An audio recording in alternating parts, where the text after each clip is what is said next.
नमस्कार, अनादि टीवी देख रहे हैं आप। मैं हूं आपके साथ गुंजन लोधी। शुरुआत करेंगे उत्तराखंड के खास बुलेटिन की देहरादून से आ रही बड़ी खबर के साथ, जहां ब्यूरोक्रेसी में बड़े बदलाव की तैयारी की जा रही है। कई अधिकारियों के कार्य क्षेत्र में भी बदलाव हो सकता है। तो देखिए, ब्यूरोक्रेसी के में इस बीच बड़े बदलाव को लेकर की तैयारी की जा रही है।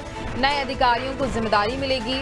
कई आईएएस अधिकारियों को प्रमोशन भी दिया जाएगा। तो देखिए, कई ऐसे अधिकारी जिनके प्रमोशन हुए हैं, आईएएस अधिकारियों के प्रमोशन हुए हैं। प्रमोशन के बाद कई अधिकारियों की जिम्मेदारी बदलेगी। कई जिलों में एसएसपी, डीएम बदलने की संभावना भी जताई जा सकती है। तो ब्यूरोक्रेसी में बड़े बदलाव की तैयारी इस बीच देखने को मिल रही है। कई अधिकारियों के कार्य क्षेत्र में बड़ा बदलाव हो सकता है। ब्यूरोक्रेसी में बड़े बदलाव की तैयारी, कई आईएएस अधिकारियों के प्रमोशन भी हुए हैं। प्रमोशन के बाद कई अधिकारियों की जिम्मेदारी बदलेगी और जहां कई जिलों के एसएसपी, डीएम बदलने की संभावना भी इस बीच जताई जा रही है। जिस तरह से तैयारियां चल रही हैं ब्यूरोक्रेसी में बड़े बदलाव को लेकर, इसी पर ज्यादा जानकारी लेंगे। सोनू सिंह हमारे साथ फोन लाइन पे बने हुए हैं। सोनू, ब्यूरोक्रेसी में बात की जाए तो देखिए, बदलाव की तैयारी की जा रही है। कई अधिकारियों के कार्य क्षेत्र में बदलाव हो सकता है।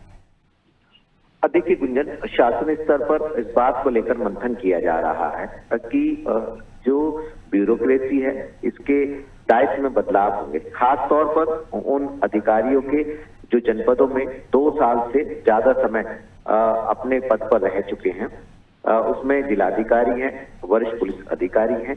इसके साथ साथ कुछ ऐसे आईएएस अधिकारी हैं जो अपर सचिव के पद पर कार्यरत थे, जिनका हाल ही में प्रमोशन किया गया है, जिनको सचिव की जिम्मेदारी दी गई है। तो जाहिर सी बात है, इनके जो विभाग है उसमें भी बदलाव किया जा सकता है।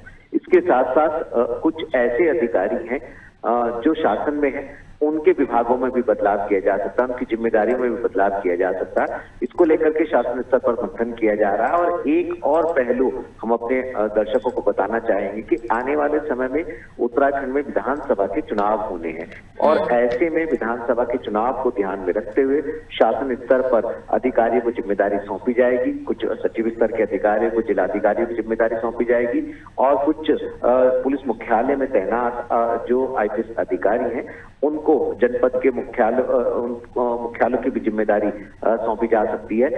कुछ अधिकारियों के दायित्व में बदलाव होगा, कुछ को नई जिम्मेदारी दी जा सकती है। शासन स्तर पर मंथन किया जा रहा है। आईपीएस और आईएएस के जो मौजूदा जिम्मेदारी है, कई अधिकारियों के दायित्वों में बदलाव किया जाएगा, कुछ को नई जिम्मेदारी दी जाएगी, जबकि कुछ की जिम्मेदारियों में बदलाव की संभावना व्यक्त की जा रही है। अब देखना होगा कि शासन स्तर पर मंथन के बाद आखिर कब तक ये बदलाव हो पाएगा। जिस तरह से बदलाव को लेकर तैयारी की जा रही है, अगर बदलाव होता है तो क्या कुछ और बदलने की संभावना जताई जा सकती है? क्षेत्र की बात की जाए, विकास की बात की जाए तो उस और देखिए, शासन स्तर पर जनपद के जो जिलाधिकारी हैं, अपर जिलाधिकारी हैं और जो वरिष्ठ पुलिस अधिकारियों के साथ जनपद स्तरीय प्रशासनिक अधिकारी हैं, मुख्य विकास अधिकारी हैं, इन सभी की कार्यों की मॉनिटरिंग भी की जाती है। समय समय पर समीक्षा बैठक के दौरान मुख्य सचिव के स्तर पर अपडेट भी लिए जाते हैं और जब मुख्यमंत्री स्वयं वीडियो कॉन्फ्रेंसिंग के माध्यम से बैठक करते हैं तो अपडेट लेने के साथ भी महत्वपूर्ण दिशा निर्देश भी देते हैं। तो ऐसे में जो अधिकारी बेहतर परफॉर्मेंस कर रहे हैं, जिनका जो कार्य है वो बेहतर नजर आ रहा है, उनके जिम्मेदारियों में बदलाव की संभावना कम है। जबकि जो अधिकारी शासन के स्तर से सरकार की इच्छाओं के अनुरूप, उनके संकल्प के अनुरूप कार्य नहीं कर पा रहे हैं, तो ऐसे में उन अधिकारियों की जिम्मेदारी में बदलाव होने की संभावना व्यक्त की जा रही है। जब अधिकारी की जिम्मेदारी में बदलाव किया जाएगा तो निश्चित तौर पर जो विकास की योजनाएं हैं, जो विकास के कार्य हैं, उनकी रफ्तार बढ़ती हुई नजर आएगी। और इसी उद्देश्य को लेकर के शासन के जो अधिकारी हैं, जनपदों के जो अधिकारी हैं, उनके जो विभागों में बदलाव किए जाते हैं, उनकी जो जिम्मेदारियों में बदलाव किया जाता है, उसका उद्देश्य सिर्फ और सिर्फ यही होता है कि अधिकारी की कार्य संस्कृति जो है वो और बेहतर हो सके और जो विकास की योजनाएं हैं उनकी रफ्तार को और ज्यादा बढ़ाया जा सके। बिल्कुल सोनू, आगे भी जानकारी लेंगे, आप बने रहिए हमारे साथ।